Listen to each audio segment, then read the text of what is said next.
Hello students, today we are going to start our next chapter, that is chapter work and energy, and it is part 1 of this chapter, chapter 11. And topic which we will cover in this video are introduction of work, definition of work, expression to calculate work, units of work, types of work, and numericals which are based on basically work. So first we are discussing about what is work. As you all know that we all are engaged in different type of work, like somebody is working in office on computer, animals are doing work by pulling a cart, coolie is carrying a load, salesman is working in a shop, and maid is working at home. These all are the type of work, but the nature of work is different. To carry out any type of work, we need energy, and that is supplied to us by food and to machines in the form of fuel. Whenever work is done, a force is applied that causes work to happen. यानी कि जहाँ भी हम काम करते हैं वहाँ क्या होता है, फोर्स अप्लाई होता है. और फोर्स किस वजह से, एनर्जी की वजह से. और जो एनर्जी हमारे अंदर आती है वो तो या किसकी वजह से आती है, फूड की वजह से. और अगर वैसा कोई वर्क हो रहा है, मशीनरी वर्क हो रहा है, तो वो कैसे आती है, मशीन से. तो work is said to be done only when applied force causes displacement in body in its own direction.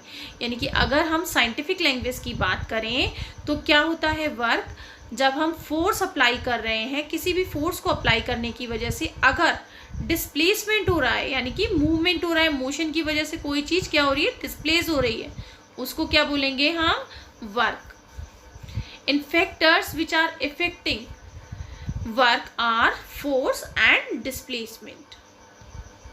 देखिए force of work to happen, force has to be applied. We can say that work is directly proportional to the force, and work is indicated by capital W and force is indicated by capital F. So work is directly proportional. It means if work is increases, force will always increases.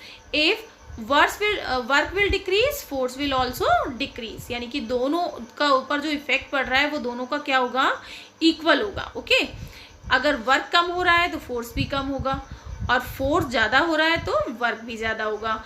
Directly proportional का मतलब यही है. And displacement क्या है हमारा, shortest distance between initial and final point.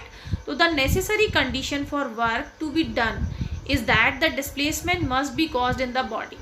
देखिए, इसके लिए वर्क होने के लिए एक बहुत इंपॉर्टेंट जो कंडीशन है वो क्या है कि अगर हम फोर्स अप्लाई कर रहे हैं तो क्या हो रहा है, हमारे ऑब्जेक्ट में अगर डिस्प्लेसमेंट हो रहा है तभी वो क्या कहलाएगा, वर्क कहलाएगा. Otherwise there will be no work. तो W is proportional to, directly proportional to again S. यानी वर्क हो रहा है तो डिस्प्लेसमेंट भी कितना ही होगा, जितना वर्क हो रहा है उसी हिसाब से, डायरेक्टली प्रोपोर्शनल है. दोनों का जो इफेक्ट है वो इक्वल पड़ेगा. अब देखिए, mathematically we know that W is directly proportional to F and W is also proportional to S. तो अगर हम इन दोनों को क्या करें, कॉमन लें, तो क्या जाएगा हमारे पास, W is proportional to F dot S. Dot का मतलब यहाँ क्या है, work is the product of force and displacement. Okay, work is the product of force and displacement.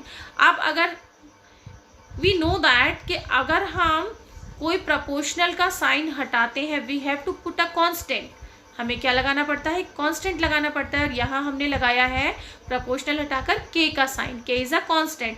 अगर हम k की value, if we are taking the value of k is equals to 1, so we can also say that work is the product of force and displacement caused by force in its own, and it is a scalar quantity. Scalar का मतलब हमें मालूम ही है कि इसमें सिर्फ किसकी ज़रूरत होती है, हमारी मैग्नीट्यूड की.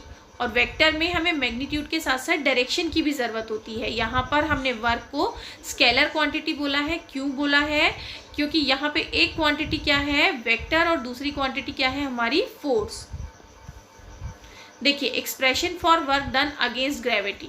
क्या होता है, we know that W is equals to Fs, W is equals to Fs, और F किसके इक्वलेंट होता है हमारा, Ma. By our previous chapters we know that F is equals to Ma या mg, ठीक है. तो हमने यहाँ फोर्स की वैल्यू रख दी है, क्या रख दी है हमने, mg, और डिस्प्लेसमेंट किस में कन्वर्ट हो गया है, h में. तो W is equals to mgh, यानी कि अगेंस्ट ग्रेविटी अगर हम कोई काम कर रहे हैं that will be denoted by W is equals to mgh. Expression for work done when anything is pulled, और we can say that it is making. देखिए अगर हम किसी चीज को खींच रहे हैं, पुल कर रहे हैं या पुश कर रहे हैं, तो क्या बना रही है, वो एक एंगल बना रही है, सरफेस से क्या बना रही है, एंगल, और एंगल जो है वो थीटा से डिनोट होता है. तो इन दोनों के बीच में जो एंगल बन रहा है उसकी एक पर्टिकुलर क्या होती है, एंगल बनता है ना, चाहे वो 0 डिग्री का हो, चाहे वो 30 या 60, तो हमें क्या करना पड़ता है, वैल्यू रखनी पड़ती है उस केस में. कॉस थीटा की एक फिक्स वैल्यू होती है, अगर 30 डिग्री होगा तो फिक्स है, 60 होगा तो फिक्स है. तो ये हमारा क्या हो जाएगा, expression Fs cos theta. Unit of work is joule, W is equals to Fs, F क्या होता है हमारा न्यूटन, और डिस्प्लेसमेंट क्या होता है हमारा मीटर. तो 1 joule is equal to 1 newton into 1 metre. तो work is said to be 1 joule. अगर वर्क को हम 1 जूल देखें तो वो कैसे होगा, when 1 newton of force acts on a body and causes a displacement of 1 metre in a body its own direction. अगर उसी डायरेक्शन में हम कितना फोर्स लगा रहे हैं, 1 न्यूटन का फोर्स लगा रहे हैं, तो डिस्प्लेसमेंट कितना होना है, 1 metre, then the work is said to be 1 joule. देखिए bigger units gigajoule and megajoule. Okay, gigajoule, 1 gigajoule is equal to 10 raised to power 9 joule, and 1 megajoule is equal to 10 raised to power 6 joule. Types of work, there are 3 type of work basically, positive, negative and zero. Now we will discuss when will work positive, when will negative and when will it zero. देखिए positive कब होगा, when force applied causes displacement of body in its own direction, यानी कि जिस direction में हम force apply कर रहे हैं उसी डायरेक्शन में अगर क्या हो रहा है, उसी डायरेक्शन में आपका डिस्प्लेसमेंट हो रहा है, तो work is said to be positive work. Like kicking of football, pushing of door, ये हम जिस डायरेक्शन में फोर्स लगा रहे हैं उसी डायरेक्शन में हमारा क्या हो रहा है, डिस्प्लेसमेंट. तो work is said to be positive work. Negative work, when applied force causes displacement of body in its opposite direction. एक डायरेक्शन में फोर्स लग रहा है और उसके अपोजिट डायरेक्शन में क्या हो रहा है, displacement. Like friction, in case of friction we can say that work is negative work. कि हम जिस डायरेक्शन में फोर्स लगा रहे हैं, फ्रिक्शन फोर्स उसके अपोजिट डायरेक्शन में वर्क करता है. तो W is equals to -F into S. -F indicates negative work. Okay, negative work is done. And work zero कब होता है, it is done when force act as right angle to the direction of displacement. 90 degree के angle पर अगर क्या लग रहा है, हमारा फोर्स लग रहा है, तो क्या होगा, जो एंगल बनेगा वो कितना हो गया आपका 90, और 90 की वैल्यू थीटा 90 की वैल्यू क्या होती है आपकी 0. अगर दोनों कंडीशन में से एक 0 आ जाए तो work will be always remain 0. Like for example coolie carrying load on his head and moving on a platform. अब देखिए रिवॉल्विंग अराउंड द सन. देखिए another example is satellite revolving around the planet. अब देखिए now question which we will do, and these are based on this concept only. Why work is done is 0 when person carrying suitcase vertically in hand walking in horizontally direction. तो angle between direction अभी बताया है आपको कितना होता है 90 degree, और cos 90 की वैल्यू क्या आ जाएगी आपकी 0. तो क्या हो जाएगा हमारा work is equals to 0. What is the magnitude of work when man is pushing a wall? Magnitude क्या होगा, obviously the work done is 0. काम क्या होगा हमारा 0.